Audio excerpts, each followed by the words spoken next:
the classes are going really well. I think all of the doubts that I have get clarified.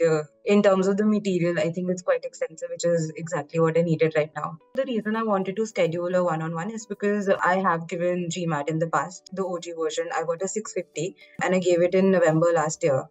Okay. November last year, my bad. I prepared using GMAT, but I think one of the major issues that I faced while taking the exam was that I felt really, I couldn't get into the exam mindset. And even while I was solving questions, I would feel flustered. And even if I knew something, I just couldn't solve it in the limited amount of time that was there. That was majorly driven by lack of practice, which is why I wanted to go for a coaching.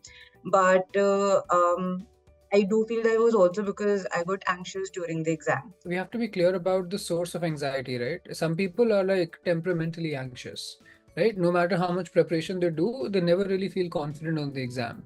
And for those people, usually pacing strategies that are more suited to their temperament work. So for instance, if somebody is extremely weak in verbal and they're more anxious about verbal, we'll want to adopt a particular pacing strategy that doesn't really like let them feel the pressure initially right away by analyzing the way the mocks go, right? So when they take a mock, we understand what's happening, we give them a plan of action, we execute, we experiment a little bit, and we understand exactly what's working for them, what's not working for them. If you basically are asking me right now, like, what can I do to ensure it doesn't happen on the day of the exam now? One thing that I would definitely want you to lock in is the approach part. Because a lot of people solve a lot of questions, they read up a lot of content, and they do a bunch of other things except focusing on the right way to approach questions. And if your approach is wrong, everything comes undone. So your obsession right now from day one should be that, okay, how do I internalize the right approach? What is it that we're discussing in the class? Have clear notes in terms of how we have approached certain specific types of questions, and then try to replicate that across all the practice questions I share with you so that it becomes a second nature. What you're doing right now, Vishakha, is that I'm making you jump off the deep end. When I say I'm making you jump off the deep end, I'm just basically asking you to solve hardest questions that the exam can possibly throw at you. So usually maybe a third of the exam is going to be hard, and rest of it is going to be easy medium.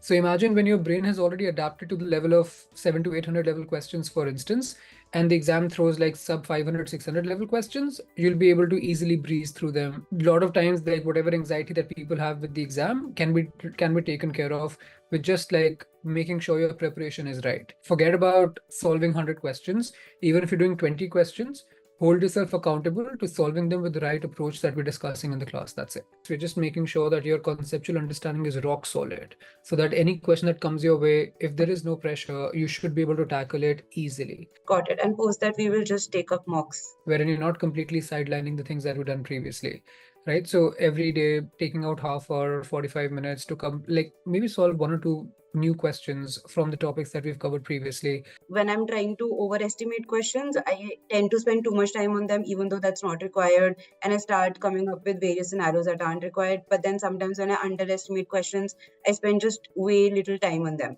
So what do you think I can probably do with that? Or is that something that'll go away with practice?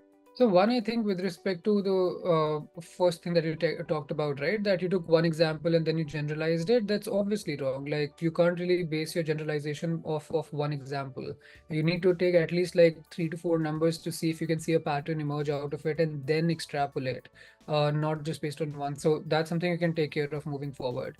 Secondly, I think over-indexing on some questions and not really investing enough time on the others is basically more about finding that right spot where to leave a question, right? And it's not something that can be answered theoretically. Because if I were in your position, and what I actually did and what I do recommend to people is that spend more time in this phase. The more you spend time on the questions, the closer you're able to understand what is the nature of the question, what pattern is the question testing you on. If you really want to work on speed, the best thing to do is that initially you slow yourself as much as you can. In this phase, it's better for you to over-index than to under-index. This was super helpful, Manan. Thank you so much for taking out time.